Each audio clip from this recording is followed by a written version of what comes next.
Hello and welcome to Will's World, where we don't just have one obsession, we have 100. And today's obsession is going to be another video on the great show Tugs. And I did a video ranking my top 3 episodes.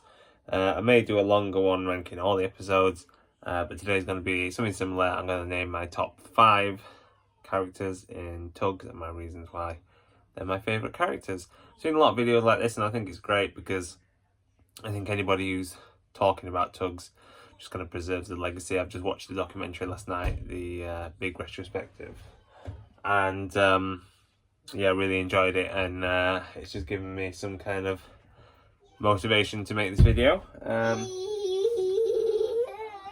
Yeah, so that's just my son knocking around. So yeah, I'm gonna do the top 5. It's very difficult because there's obviously so many great characters, and I just wanted to kind of rank them as best as I can for the reasons that make it a great show for me. So number 5, I'm gonna put Hercules. Now I know he's not in a lot of the episodes, which is a real shame, and to be fair, he's probably the only character that I had very little memory of as a kid, because the only Tugs media I had as a kid was the VHS that contained Ghosts, Trapped and High Winds, I think it was. And Hercules, don't think played a massive part in those episodes. Having watched them recently, obviously he is in them, but doesn't, like, for my memory, it was probably one of the ones that I remembered the least.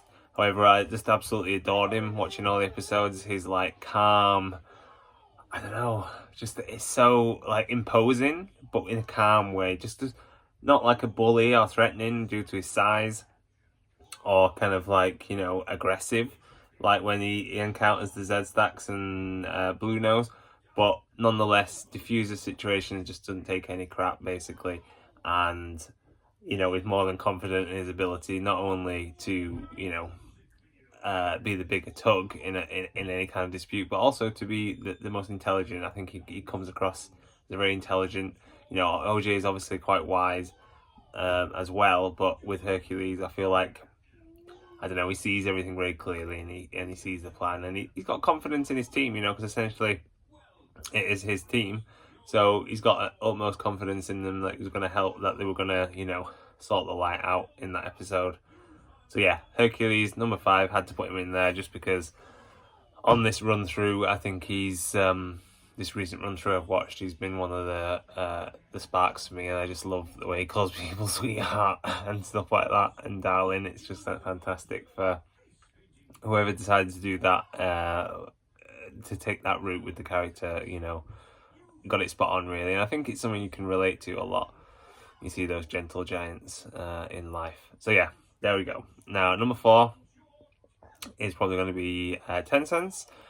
And I feel with 10 Cents, he was a character that I related to a lot as a kid, and still do in so many ways. He's got that ability to just all of a sudden come out with some kind of great one-liner that's a bit witty, but also is a little bit kind of close to the bone sometimes, in its own way. And I feel like with 10 Cents, it was very close, this program. I think they could have gone in 2 directions. I think David Mitten and Robert Cardona, they could have made it almost like a basically Thomas on water, and I think if they were going to do that, I think they could have potentially even called the program 10 Cents the Tugboat, and it would have been Thomas the Tank Engine kind of way of doing it. But they decided to go with the ensemble cast. Yet you do get the feeling, I think, like 10 Cents is on the updated logo, not the original logo, and he definitely plays a part in each episode that if you take him out of those episodes, I think you would miss him. Some of the other characters in certain episodes, not in all episodes, you could remove their storylines, and probably that's what's happened when they had to edit them down to 15 minutes. But 10 Cents was consistent, and having said that, he's a very memorable character, so I had to put him in at number 4. Number 3 is gonna be Top Hat, and even as a kid, like, he would slightly annoy me, but on that VHS, he had some great roles in that. He had, when he was entrapped, he was like putting his head up, and he was like, "Oh, I see," or whatever it says. And in Ghost as well, his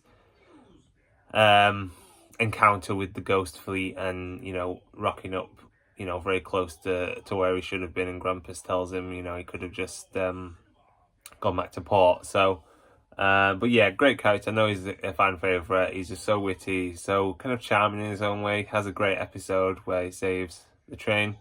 And yeah, it was great news to see that, you know, the model was found, even though it is privately owned, that it's still in existence. Because I think it would have been a real shame. I know Grampus, but they've kind of the original designer sculpted a new one.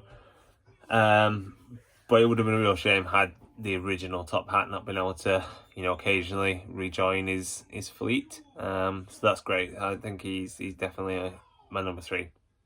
Number 2 is going to be Zoran. Absolutely love Zoran, even as a kid. Do you know what I mean? Like, I don't know what that says about me as a kid, but like, I used to like, he didn't seem threatening to me. You know, he's obviously on that dubious side, and obviously he was pushing Zug to go faster with the Hulk.